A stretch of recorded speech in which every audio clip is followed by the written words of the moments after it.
2004's Punisher movie starring Tom Jane and John Travolta turns 20 this year, making it vintage, so naturally I want to talk about it.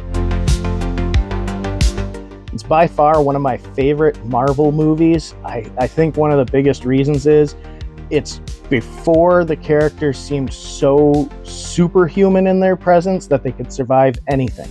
The Punisher, he really takes hits. He appears to get hurt. He has to get stitched up. He barely survives several situations, and I felt that it really added to the story.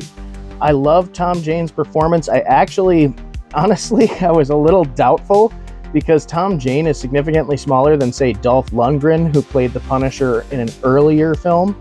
So I was wondering how he was going to fit the role, but honestly, it worked out extraordinarily well. He was in extremely good shape.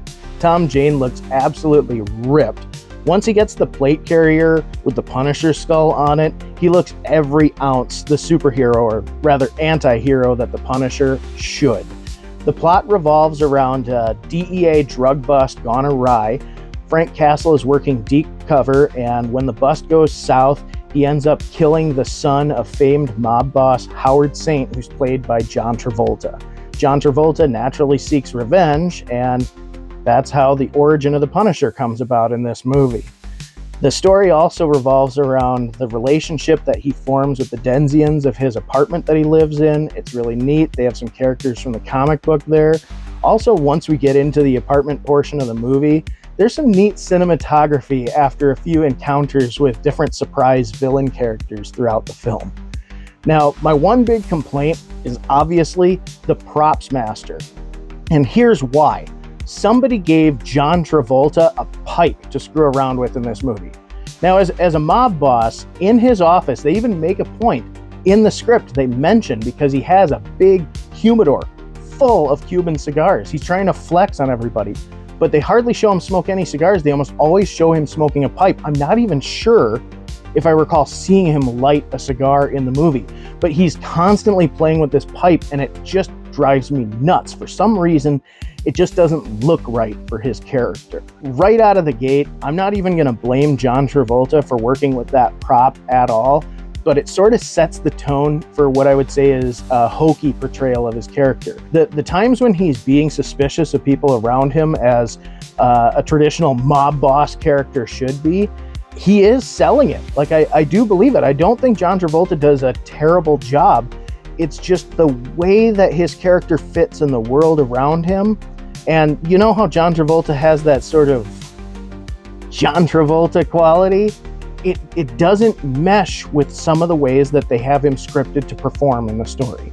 So he brings his star power, and that is both good and bad in this film. Now, one thing that I want to point out is they did release an extended cut of the movie, and if you can get a hold of a copy of the extended cut, I highly recommend it. One of the plot points is about how Frank Castle's secret identity when he was working deep cover was betrayed. And they kind of touch on that a little bit in the original cut, but that portion of the story is fleshed out even more in the extended cut, and it makes the entire experience that much more rewarding. Realistically, the story arc, in my opinion, runs a bit smoother, and you understand the relationships between certain characters that weren't really involved much more than superfluously in the film earlier. So it's nice to see some fleshed out storyline to it, though it's a minimum amount added to the plot. And I understand why it was cut from the theatrical version, but in my opinion, it's definitely worth watching the extended version if you can get a copy.